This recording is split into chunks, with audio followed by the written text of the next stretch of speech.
Hi hello welcome back to JDK kitchen. நான் இன்றைக்கி அரிசி உளுந்து வச்சு ஒரு பேபி ஃபுட் ரெடி பண்ண போகிறேன். அதுக்கு நான் 2 ஸ்பூன் அரிசி எடுத்திருக்கேன், 3 ஸ்பூன் உளுந்து எடுத்திருக்கேன்.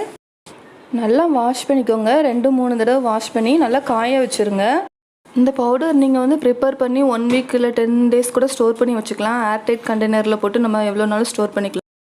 நல்லா காஞ்சதுக்கப்புறம் ஒரு பேன் எடுத்துக்கோங்க. அதில் போட்டு நல்லா ரோஸ்ட் பண்ணிக்கோங்க.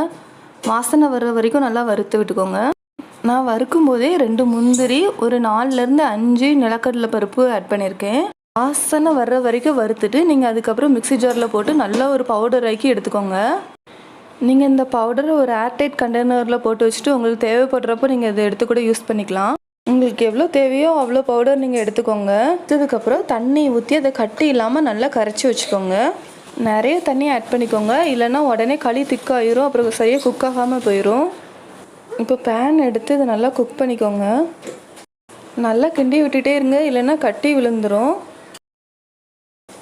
நான் ஃப்ளேவருக்காக ஒரே ஒரு ஏலக்காய் எடுத்து அதில் இருக்க ஒரே ஒரு விதை மட்டும் எடுத்து அதை மிக்ஸி ஜாரில் ஆட் பண்ணியிருக்கேன்.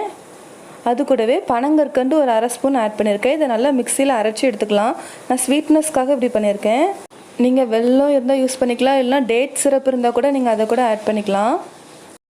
இது கூடவே நான் கொஞ்சமாக நெய் ஆட் பண்ணிக்கிறேன். அடுத்தது நான் அரைச்சி வச்ச பனங்கற்கண்டையும் நான் அதை கூட ஆட் பண்ணிக்கிறேன். ஸ்டவ்வை நல்லா மீடியம் ஃப்ளேமில் வச்சுட்டு இது பண்ணுங்கள்.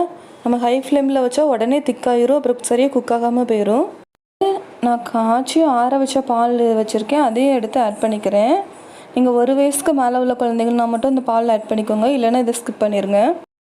நல்லா குக் ஆனதுக்கப்புறம் உங்களுக்கு தேவையான கன்சிஸ்டன்சியில் நீங்கள் ஆஃப் பண்ணிக்கோங்க. கொஞ்சம் வெதுவெதுப்பாக இருக்கிறப்பமே குழந்தைகளுக்கு கொடுத்துக்கிறோங்க. உளுந்தில் நிறைய ஹெல்த் பெனிஃபிட்ஸ் இருக்குது, அதனால் நீங்களும் இப்படி ட்ரை பண்ணி பாருங்கள். ட்ரை பண்ணிவிட்டு எனக்கு கமெண்ட் பண்ணுங்கள். என் சேனல் சப்ஸ்கிரைப் பண்ணிக்கோங்க. தேங்க்யூ.